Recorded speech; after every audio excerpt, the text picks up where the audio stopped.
got our physics students and AP physics students working on a project to do some myth busting, some authentic learning experiences with science. We have these circuit playground Arduino boards, and they are sewing them into t-shirts with conductive thread. Also write some code for these and how the code relates to the circuits. And they're going to take them to Lagoon. We've got a few experiments they want to test out with the accelerometers. I never thought that this would be something that we would learn about in physics, you know? I thought physics was all like math and acceleration and stuff like that, and that is what we're testing, but we're programming computers. I think it's sweet that the computer knows what you're talking about just by using a simple word. So right now we're working with a research project. It's called Project Stitch through Utah State. And Utah State's provided us the equipment. We have these boards that are much smaller. You can sew them right into the shirt. Students can design them however they want, customize them. And they're much more personable. They can wear them the whole day at Lagoon. And they can take them there, and they've written their code. They know it from the ground up. They know what the code means. They know the physics behind the code. To take that on a ride versus a giant vest that somebody else has been sweating in, that's a lot different, right? And nobody's ever done this. Nobody's ever done this. Doug, I think, has done some really cool things. He's combining the coding and computer work, these microcomputers that are quite the rage, and merge that in with accelerometers and measuring the forces you experience on a roller coaster. It's great fun. I think he's done a lot of good stuff with it. They're writing their own code.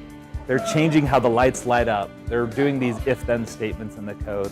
And I've been shocked by a few of them. I'm just, wow. Like, you've got this code that does exactly what you want, and they didn't copy it from me. They wrote it themselves. Well, I think it's really cool that we have the technology to be able to just come here and just test it out, as well as having some fun. So it's cool for me to be able to go to my classroom, learn stuff, come out, and then apply it to the real world. We're going to record acceleration on Cannibal. On the advertising on Lagoon, it says it hits 4.2 Gs. Students don't believe it. So they would like to test that out to see if it ever hits 4 Gs. And then we want to also, the tell goes that in physics, the center of mass is where we measure things.